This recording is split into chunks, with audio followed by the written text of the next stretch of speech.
نحمده ونصلي على رسوله الكريم اما بعد فاعوذ بالله من الشيطان الرجيم بسم الله الرحمن الرحيم رب اشرح لي صدري ويسر لي امري واحلل عقدة من لساني يفقهوا قولي. ہماری گفتگو کا موضوع ہے قیامت کی نشانیاں. بحیثیت مسلمان ہم سب کا ایمان ہے کہ یہ دنیا ہمیشہ باقی نہیں رہے گی، ایک دن سب کچھ ختم ہو جائے گا، اور ایسا ہونا بھی چاہیے، اس لیے کہ ہر آغاز کا ایک انجام ہوتا ہے، ہر ابتدا کی ایک انتہا ہوتی ہے. جس چیز پر زندگی آتی ہے اس پر موت کا آنا بھی لازم ہے. ہم اپنے آس پاس اس کی بہت سی نشانیاں دیکھتے رہتے ہیں. کائنات میں بہت سے دلائل بکھرے ہوئے ہیں جو ہمیں یقین دلاتے ہیں کہ ایک دن یہ سب کارخانہ بند ہو جائے گا، ختم ہو جائے گا، یہ دنیا فنا ہو جائے گی. وہ وقت قرآن پاک کے الفاظ میں زمین و آسمان پر بہت بھاری ہوگا، اور اس بھاری وقت کے آنے سے پہلے دنیا میں کچھ علامات نمودار ہوں گی. تو آج چند ایک احادیث آپ کی خدمت میں پیش کروں گی جو قیامت کی نشانیوں کے بارے میں ہیں. اس سے ایک تو ہمیں اپنے عمل کا جائزہ لینے کا موقع ملے گا، دوسرے ان سے یہ بات سامنے آتی ہے کہ نبی صلی اللہ علیہ وسلم کی باتیں کتنی سچی باتیں تھیں. وہ لوگ جو حدیث کا انکار کرتے ہیں یا احادیث کا مذاق اڑاتے ہیں، وہ ان احادیث کی روشنی میں آج کے حالات کو دیکھ سکتے ہیں کہ آپ صلی اللہ علیہ وسلم نے اللہ تعالی کی بھیجی ہوئی وحی کی روشنی میں جو باتیں فرمائیں آج وہ ہم اپنی آنکھوں سے دیکھ رہے ہیں. بہرحال اس وقت میرے سامنے حضرت ابو ہریرہ رضی اللہ تعالی عنہ کی حدیث ہے جسے ابن خزیمہ نے روایت کیا ہے. رسول اللہ صلی اللہ علیہ وسلم نے فرمایا، قیامت کی نشانیوں میں سے ہے کہ آدمی مسجد کے پاس سے گزرے گا مگر اس میں 2 رکعتیں ادا نہیں کرے گا. آج کتنے ہی لوگ ایسے ہیں کہ جن کے گھروں کے سامنے مسجدیں ہیں، وہ دن رات مسجدوں سے آوازیں سنتے ہیں لیکن مسجد کے اندر نہیں جاتے. نبی صلی اللہ علیہ وسلم کے زمانے میں اس بات کا تصور ہی نہیں تھا کہ کوئی شخص اپنے آپ کو مسلمان کہے اور پھر وہ نماز نہ پڑھے. اسی لیے ہم دیکھتے ہیں کہ منافقین ہر حال میں مسجد میں پہنچتے تھے، بلکہ انہوں نے اپنی ایک الگ مسجد بھی بنائی تھی یا مسجد نامی عمارت بنائی تھی. لیکن قیامت کے نزدیک مسجدوں کے پاس سے گزرنے والے مسجد نہیں جائیں گے. ایک اور حدیث میں آتا ہے، حضرت انس فرماتے ہیں رضی اللہ تعالی عنہ کہ اللہ کے رسول صلی اللہ علیہ وسلم نے فرمایا، لوگوں پر ایک ایسا دور آئے گا کہ ان میں اپنے دین کی حفاظت پہ صبر کرنے والا اس شخص کی مانند ہوگا جو آگ کے انگارے کو اپنی مٹھی میں تھامنے والا ہے.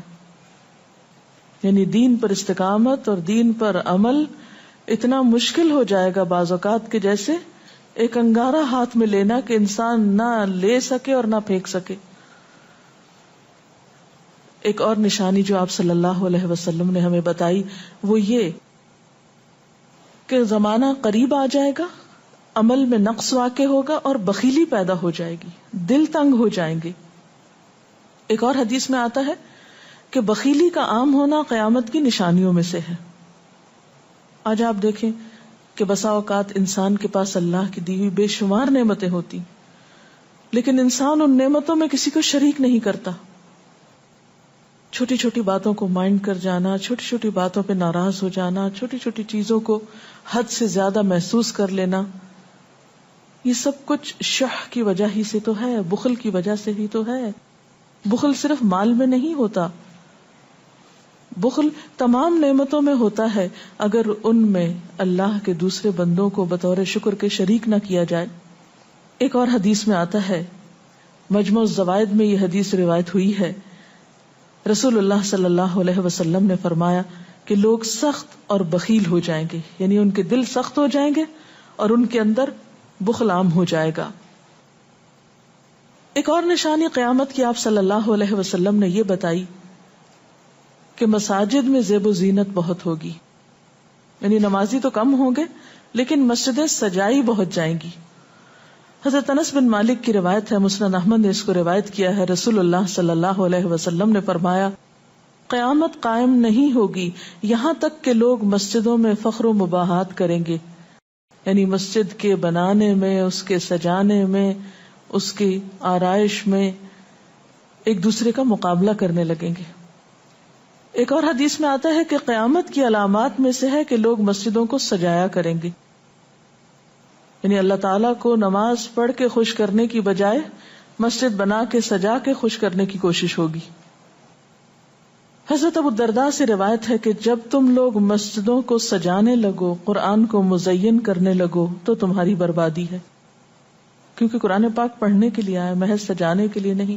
آج آپ دیکھیں کہ بسا اوقات ہم اسے پڑھتے کم ہیں، سمجھتے کم ہیں، اس کے مطابق زندگی نہیں بسر کرتے، لیکن خوبصورت انداز میں سنہری الفاظ میں لکھوا کر گھروں میں سجا دیتے ہیں. تو قرآن پاک سجانے کے لیے نہیں آیا، وہ تو ہدی للناس ہے، ساری انسانیت کی ہدایت کے لیے آیا ہے، لیکن ہم نے اس کا بس اتنا ہی فائدہ اٹھایا کہ اسے خوبصورت انداز میں لکھ کے طاقوں میں سجا دیا. اسی طرح ایک اور نشانی کہ انسان حلال حرام کی پرواہ نہیں کرے گا. رسول اللہ صلی اللہ علیہ وسلم نے فرمایا، صحیح بخاری کی روایت ہے، لوگوں پہ ایسا وقت ضرور آنے والا ہے کہ آدمی اس بات کی بالکل فکر نہیں کرے گا کہ جو مال اس نے حاصل کیا ہے وہ حلال ہے یا حرام ہے، یعنی کس ذریعے سے حاصل کیا ہے. ایک اور حدیث میں آتا ہے کہ قیامت سے پہلے سود پھیل جائے گا. ایک اور روایت میں آتا ہے کہ ہر شخص تک اس کا کچھ نہ کچھ غبار پہنچے گا، یعنی کچھ لوگ تو براہ راست اس میں انوالو ہوں گے اور کچھ لوگ انڈائریکٹلی اس سے متاثر ہوں گے. اسی طرح قیامت کی نشانیوں میں سے ایک اور نشانی دیگر امتوں کی مشابہت اور تقلید ہوگی.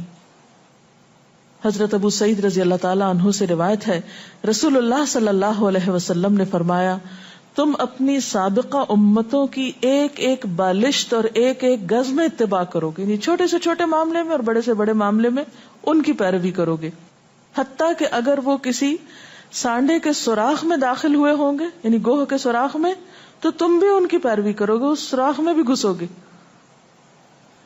ہم نے پوچھا، یا رسول اللہ صلی اللہ علیہ وسلم، کیا آپ کی مراد یہود و نصارہ ہیں؟ فرمایا، پھر اور کون؟ اور آج ہم مسلمان دیکھ سکتے ہیں کہ ہم کس کی پیروی کر رہے ہیں، کتاب اللہ اور سنت رسول اللہ صلی اللہ علیہ وسلم کی یا کسی اور کی. قیامت کی نشانیوں میں سے ایک نشانی زلزلے بکثرت آئیں گے. حضرت ام سلمہ سے روایت ہے، مسند احمد میں یہ روایت آتی ہے، رسول اللہ صلی اللہ علیہ وسلم نے فرمایا، قیامت سے پہلے موت کی سخت وبا پھیلے گی، پھر زلزلوں والے سال آئیں گے. ایک اور روایت میں آتا ہے، قیامت کی نشانیوں میں سے ہے کہ ناگہانی موت کثرت کے ساتھ ہوگی، یعنی اچانک ڈیتھ، یکا یک بیٹھے بیٹھے فوت ہو گئے. امام بخاری نے اس حدیث پر کچھ شعر بھی لکھے ہیں جن کا ترجمہ ہے، فارغ وقت کو غنیمت سمجھ کر کچھ رکوع کر لو، یعنی فارغ بیٹھنے سے بہتر ہے کچھ نوافل پڑھ لو، قریب ہے کہ تیری موت اچانک واقع ہو. تم کتنے ہی صحت مند لوگوں کو دیکھتے ہو جن کی صحت مند جانیں اچانک فوت ہو جاتی ہیں، یعنی ختم ہو جاتی ہیں. حافظ ابن حجر عسقلانی جنہوں نے بخاری کی شرح لکھی ہے فتح الباری، وہ کہتے ہیں یہ عجیب اتفاق ہے کہ امام بخاری خود بھی اسی طرح اچانک فوت ہوئے تھے. یعنی اچانک موت جو ہے وہ کسی پر بھی آ سکتی ہے، کوئی نیک ہو یا بد ہو. ہم یہ نہیں کہہ سکتے کہ ہم بہت نیک ہیں یا ہم بڑے اچھے کام کرتے ہیں تو ہمارے ساتھ یہ معاملہ نہیں ہو سکتا، یہ کسی کے ساتھ بھی ہو سکتا ہے. اس لیے جو وقت آج ہمیں حاصل ہے، جو لمحات آج ہمیں ملے ہیں، ان کو غنیمت سمجھیں اور نیکی کے کام میں پیچھے نہ رہیں. پھر قیامت کی نشانیوں میں سے ایک نشانی یہ بھی بتائی گئی کہ لوگ جان پہچان والوں کو بس سلام کریں گے. عامر بن اسود فرماتے ہیں رضی اللہ تعالی عنہ کہ ہم حضرت عبداللہ بن مسعود کے ساتھ ایک مسجد میں گئے تو جماعت کھڑی تھی، پھر لوگوں نے رکوع کیا اور ہم بھی رکوع کرتے ہوئے ساتھ شامل ہو گئے۔ اتنے میں ایک آدمی آیا اور کہنے لگا، ابو عبد الرحمن، یہ عبداللہ بن مسعود کی کنیت ہے، آپ کو سلام۔ عبداللہ بن مسعود نے حالت رکوع ہی میں فرمایا، اللہ اور اس کے رسول صلی اللہ علیہ وسلم نے سچ کہا تھا۔ نماز کے اختتام پر کچھ لوگوں نے آپ سے پوچھا کہ آپ نے فلاں شخص کے سلام پر یہ کیوں کہا کہ صدق اللہ و رسول، اللہ اور اس کے رسول صلی اللہ علیہ وسلم نے سچ کہا۔ ابن مسعود نے فرمایا، میں نے نبی صلی اللہ علیہ وسلم سے سنا کہ قیامت کی نشانیوں میں سے ہے کہ سلام صرف پہچان والوں کو کیا جائے گا۔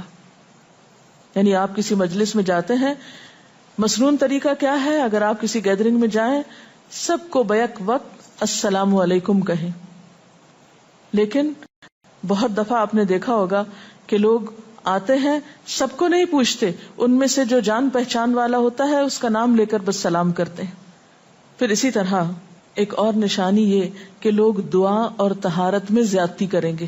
حضرت سعد رضی اللہ تعالی عنہ سے روایت ہے، انہوں نے سنا کہ ان کا بیٹا اس طرح دعا کر رہا ہے، یا اللہ میں تجھ سے جنت کا سوال کرتا ہوں، اس کی نعمتوں کا سوال کرتا ہوں، اس کی رونقوں اور تر و تازگیوں کا سوال کرتا ہوں، وغیرہ وغیرہ، اور میں آگ سے تیری پناہ مانگتا ہوں، اس کی زنجیروں سے اور طوقوں سے پناہ مانگتا ہوں۔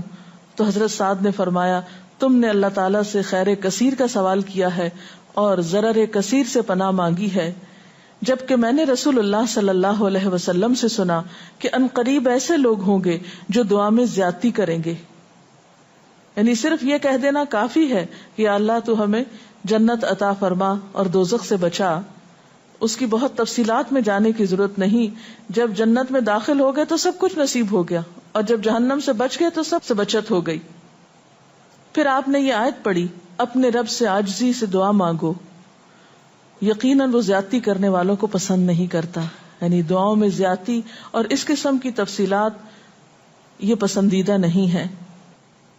تمہیں یہی کافی تھا کہ تم یوں کہتے، یا اللہ میں تجھ سے جنت اور ہر اس قول و عمل کا سوال کرتا ہوں جو جنت کے قریب کر دے، اور میں تیری پناہ چاہتا ہوں جہنم سے اور ہر اس قول و عمل سے جو جہنم کے قریب کرے۔ تو اتنا کہنا کافی تھا۔ پھر قیامت کی نشانیوں میں سے ایک نشانی آپ صلی اللہ علیہ وسلم نے یہ بھی بتائی کہ نااہل حاکم مقرر کیے جائیں گے۔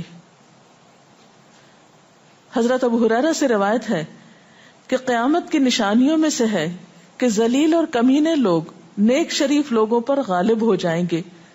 کیوں ابن مسعود، کیا تم نے بھی یہ بات میرے محبوب صلی اللہ علیہ وسلم سے سنی ہے؟ ابن مسعود نے فرمایا، ہاں رب کعبہ کی قسم۔ حضرت حذیفہ سے روایت ہے کہ قیامت اس وقت تک قائم نہ ہوگی جب تک کہ تم اپنے امام کو قتل نہ کرو گے، یعنی لوگ اپنے حاکموں کو مارنے لگیں گے اور اپنی تلواروں کے ساتھ آپس میں ہی لڑائی کرو گے، علاوہ ازیں تم میں سے بدترین لوگ تمہاری دنیا کے وارث ہو جائیں گے۔ اسی طرح قیامت کی نشانیوں میں سے ایک نشانی یہ بھی ہے، حضرت عبداللہ بن مسعود سے مروی ہے کہ رسول اللہ صلی اللہ علیہ وسلم نے فرمایا، قیامت کے قریب صرف مخصوص لوگوں کو سلام کیا جائے گا۔ تجارت اس قدر پھیل جائے گی کہ عورت تجارت میں اپنے خاوند کا ہاتھ بٹائے گی، یعنی اتنا بزنس ہوگا کہ مرد سے اکیلے نہیں سنبھالا جائے گا، عورتیں اس میں شریک ہوں گی۔ رشتہ داری توڑی جائے گی، یعنی مال کثرت سے ہونے کے باوجود رشتہ داروں کا خیال نہیں رکھا جائے گا۔ جھوٹی گواہی دی جائے گی، حق چھپایا جائے گا، اور قلم کا ظہور ہو جائے گا، یعنی نشر و اشاعت خوب ہوگی، خوب لکھا جائے گا۔ ایک اور روایت میں آتا ہے کہ وقت مختصر ہو جائے گا۔ آج آپ دیکھیے ہر شخص وقت کی کمی کی شکایت کرتا ہے۔ حضرت ابو ہریرہ رضی اللہ تعالیٰ عنہ سے روایت ہے، رسول اللہ صلی اللہ علیہ وسلم نے فرمایا، قیامت قائم ہونے سے پہلے یہ نشانی ظاہر ہوگی کہ زمانہ قریب آ جائے گا، یتقارب الزمان، سال مہینے کی طرح، مہینہ ہفتے کی طرح، ہفتہ دن کی طرح، اور ایک دن ایک گھنٹے کی طرح، اور ایک گھنٹہ آگ کے شعلے کی طرح تیزی سے گزرنے والا ہو جائے گا۔ اور آج آپ دیکھیے کہ اللہ کے رسول صلی اللہ علیہ وسلم کی یہ بات کتنی سچ معلوم ہوتی ہے کہ ہر شخص وقت کی کمی کا شکار ہے، اور پتہ ہی نہیں چلتا ہفتہ گزر گیا، پتہ ہی نہیں چلتا مہینہ گزر گیا، پتہ ہی نہیں چلتا سال گزر گیا، پتہ ہی نہیں چلتا اتنی عمر گزر گئی، کل کی بات لگتی ہے. اور انڈائریکٹلی یہ اشارہ اس بات کی طرف کہ زندگی کی رفتار بہت تیز ہو جائے گی، یعنی فاسٹ لائف جس کو آپ کہتے ہیں اس کا شکار ہو جائے گا. ایک اور روایت میں آتا ہے کہ دنیا محبوب ہو جائے گی، موت سے نفرت ہو جائے گی.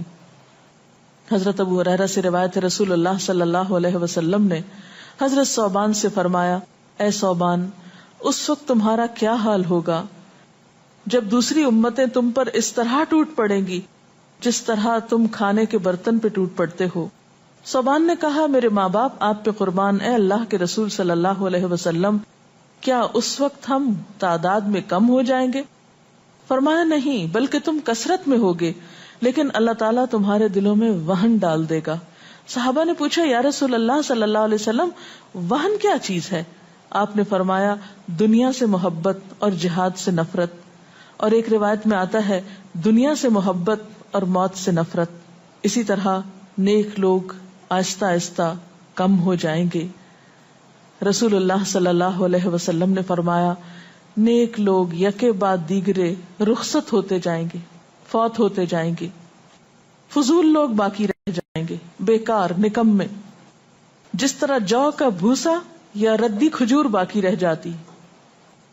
اللہ تعالیٰ ان فضول لوگوں کی کچھ پرواہ نہ کرے گا، کوڑے کرکٹ کی طرح ہوں گے جن کی کچھ پرواہ نہ کرے گا کہ ان کو پھینک دیا جائے یا کاٹ دیا جائے یا کہیں جلا دیا جائے.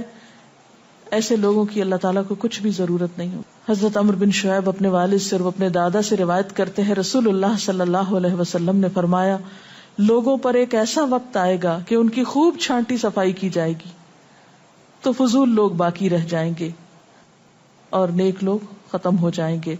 پھر آپ نے اپنے دونوں ہاتھوں کی انگلیوں کو آپس میں ملا کر فرمایا، اس طرح ان کے وعدے اور امانتیں خلط ملط ہو کر رہ جائیں گے اور وہ اختلافات کا شکار ہو جائیں گے. یعنی نہ ان میں وعدوں کا پاس ہوگا، نہ امانتوں کی ادائیگی کا احساس ہوگا، اور وہ ایک ہی چیز جانیں گے اور وہ لڑائی جھگڑا، اختلافات. کیونکہ کوڑا کرکٹ ہے نا، کوئی وزن تو اس کا ہے نہیں، کوئی اصول تو ہے نہیں، کسی نیک کام میں استقامت تو ہے نہیں، بس جدھر کو پانی جا رہا ہے اس پہ بہ رہے ہیں، ہوا چل رہی ہے اس پہ اڑ رہے ہیں. تو ایسے نکمے اور بیکار لوگ باقی بچیں گے اور پھر ایک دن دنیا اپنے اختتام کو پہنچ جائے گی. ہر گھر میں فتنہ داخل ہو جائے گا. حضرت عوف بن مالک فرماتے ہیں کہ میں غزوہ تبوک کے موقع پر رسول اللہ صلی اللہ علیہ وسلم کی خدمت میں حاضر ہوا جبکہ آپ اس وقت چمڑے کے ایک خیمے میں تشریف فرما تھے. آپ نے فرمایا، قیامت کی 6 نشانیاں گن لو. پھر ایک ایسا عام اور تباہ کن فتنہ ہوگا کہ عرب کا کوئی گھر بھی اس کی لپیٹ میں آنے سے محفوظ نہ رہ سکے گا. تو اللہ تعالیٰ سے دعا ہے کہ وہ ہمارے ایمان اور عمل کی حفاظت فرمائے اور ہمیں نیکی کی توفیق عطا فرمائے، اپنی ذمہ داریوں کو صحیح معنوں میں پورا کرنے کی توفیق عطا فرمائے. اگر آپ کے ذہن میں کوئی سوال ہو تو آپ کر سکتے ہیں. جو لوگ قیامت کی ان علامات کا مذاق اڑاتے ہیں اور کہتے ہیں کہ یہ حالات تو بہت عرصے سے ہیں، قیامت آنی ہوتی تو آ چکی ہوتی، تو ہم کیا کر سکتے ہیں، انہیں کیسے سمجھا سکتے ہیں؟ دیکھیے کہ جو لوگ مذاق اڑانے پر تل جاتے ہیں ان کا کوئی علاج نہیں. نبی صلی اللہ علیہ وسلم کے زمانے میں بھی ایسے لوگ موجود تھے جو دین کے شاعر کا مذاق اڑاتے تھے. قرآن نے ایسے لوگوں کو منافق بتایا ہے.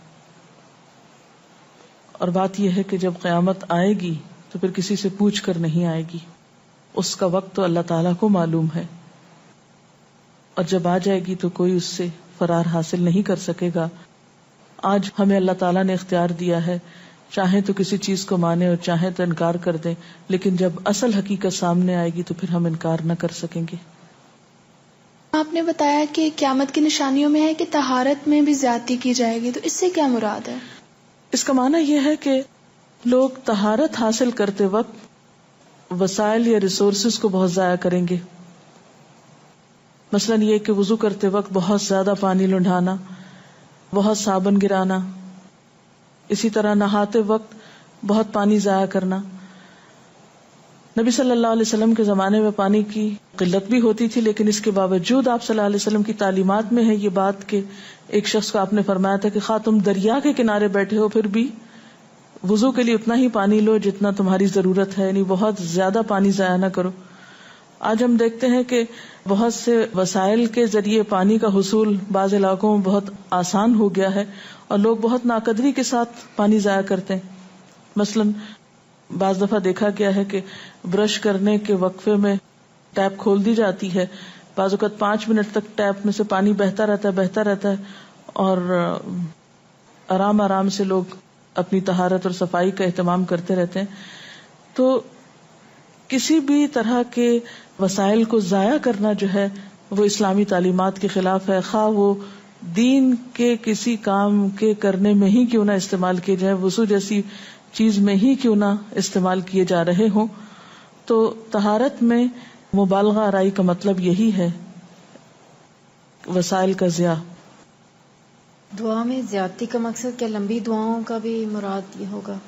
اصل میں دعا تو حسب ضرورت کی جا سکتی ہے، حسب موقع. کبھی آپ کے پاس وقت زیادہ ہوتا ہے تو آپ دیر تک بھی دعا کر سکتے ہیں، مخصوص اوقات میں، مخصوص قبولیت کی جگہوں پر. لیکن سنت کے طریقے سے ہٹ کر مبالغہ آرائی کے انداز میں دعا کرنا اور پھر ردیف قافیے ملا کر دعا کرنا یا شعر و شاعری کے انداز میں دعا کرنا، ان چیزوں سے منع کیا گیا. وآخر دعوانا ان الحمد للہ رب العالمین. سبحانک اللہم وبحمدک نشہد ان لا الہ الا انت نستغفرک ونتوب الیک. والسلام علیکم ورحمۃ اللہ وبرکاتہ.